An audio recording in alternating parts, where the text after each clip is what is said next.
I didn't want to come, and I don't want to be here. I'm the son of an Atlanta City police officer. My cousin is an Atlanta City police officer, and my other cousin, East Point police officer. And I got a lot of love and respect for police officers, down to the original 8 police officers in Atlanta that even after becoming police had to dress in a YMCA because white officers didn't want to get dressed with niggers. And here we are 80 years later. I watched a white officer assassinate a black man, and I know that tore your heart out. And I know it's crippling. And I have nothing positive to say in this moment because I don't want to be here. But I'm responsible to be here because it wasn't just Dr. King and people dressed nicely who marched and protested to progress this city and so many other cities. It was people like my grandmother, people like my aunts and uncles who were members of SCLC and NAACP, and in particular, Reverend James Orange, Mrs. Alice Johnson, and Reverend Love, who we just lost last year. So I'm duty-bound to be here to simply say that it is your duty not to burn your own house down for anger with an enemy. It is your duty to fortify your own house so that you may be a house of refuge in times of organization. And now is the time to plot, plan, strategize, organize, and mobilize. It is time to beat up prosecutors you don't like at the voting booth. It is time to hold mayoral offices accountable, chiefs and deputy chiefs. Atlanta is not perfect, but we're a lot better than we ever were, and we're a lot better than cities are. I'm mad as hell. I woke up wanting to see the world burn down yesterday because I'm tired of seeing black men die. He casually put his knee on a human being's neck for 9 minutes as he died like a zebra in the clutch of a lion's jaw. And we watch it like murder porn over and over again. So that's why children are burning to the ground. They don't know what else to do. And it is the responsibility of us to make this better right now. We don't want to see one officer charged. We want to see 4 officers prosecuted and sentenced. We don't want to see targets burning. We want to see the system that sets up for systemic racism burnt to the ground. And as I sit here in Georgia, home of Stevens, Georgia, former vice president of the Confederacy, white man said that law, fundamental law, stated that whites were naturally the superior race, and the Confederacy was built on a cornerstone. It's called a cornerstone speech. Look it up. The cornerstone speech that blacks would always be subordinate. That officer believed that speech because he killed that man like an animal.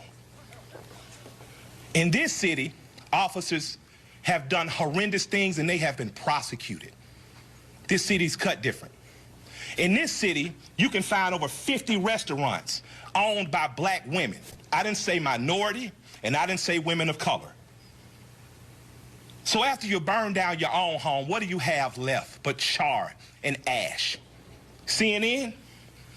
Ted did a great thing. I love CNN, I love Cartoon Network, but I'd like to say to CNN right now, karma's a mother.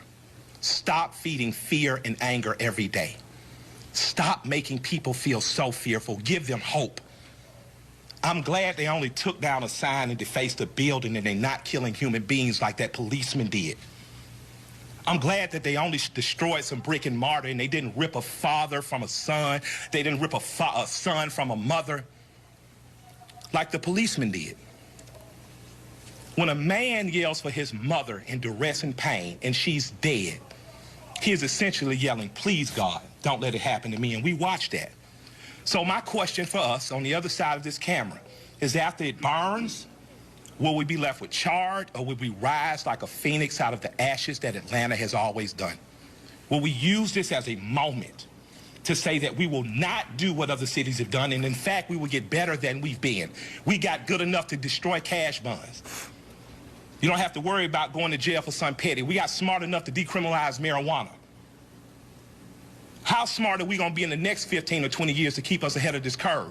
So that much like when South Africa suffered apartheid, you had Andy and other politicians that could make sure that Atlanta said, Coca-Cola, we love you, but if you don't pull out of South Africa, we're going to leave. We're not going to drink Coca-Cola anymore. Coca-Cola jumped on their side and apartheid ended. So we have an opportunity now. Because I'm mad, I don't have any good advice.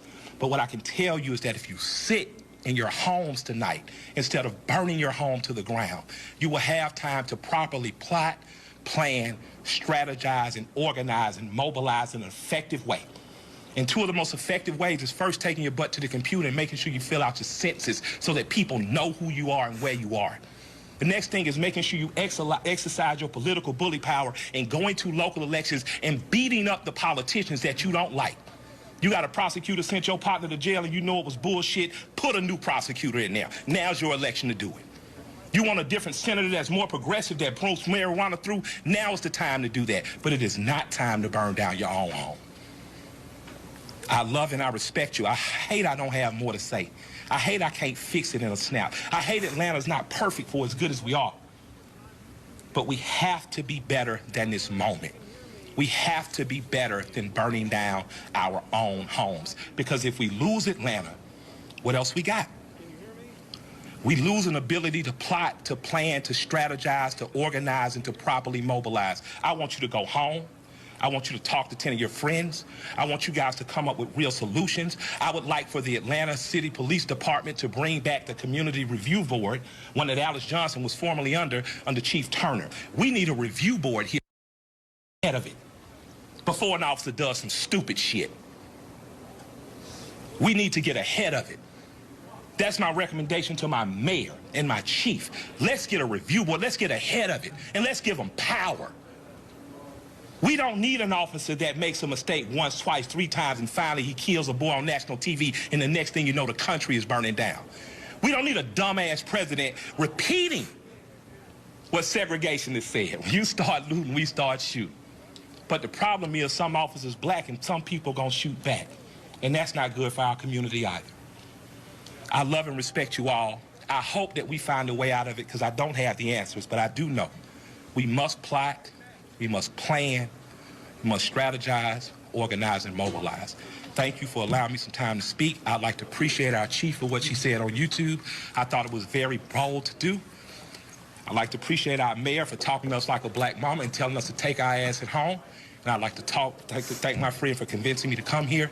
And I'll defer to Joe Beasley now because he knows a hell of a lot more than we do. Thank y'all.